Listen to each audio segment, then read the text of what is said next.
Комисијата за заразни болести препорача темелно да се дезинфецираат сите детски градинки низ државата, а во училиштата да се изврши дезинфекција за време на распустот, односно пред почетокот на второто полугодие. Денес исконтактиравме со општинските училишта од каде не информира дека секоја година, јануари и август им се предвидени токму за дезинфекција на училишните простории. Одлуката ќе ја почитуваат и оваа година и се надеваат дека ќе допринесат за намалување на бројот на заболени деца од грип со почетокот на второто полугодие од учебната година.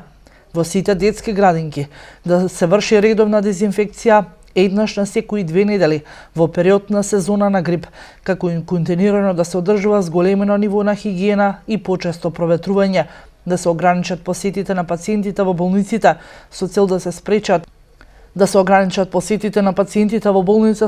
се спречат инфекции, да се направи вонредна темела дезинфекција во сите јавни здравствени установи каде што има хоспитализирани пациенти, соопштија денеска од Комисијата за заразни болести. Бројот на заболени во оваа недела е 5 пати повисок од бројот на заболени претходна недела, како и 40 пати повисок од истиот период ланската сезона, кога беа регистрирани само 109 случаи. Најмногу грипосани има во Скопје, Велес и во Тетово, а границата за многу висока активност надмината и во Струмица, Кратово и Гостивар. Најмногу граѓани на возраст од 15 до 64 години, а досега најголемо ширење на грипот е регистрирано кај децата на возраст од 5 до 14 година.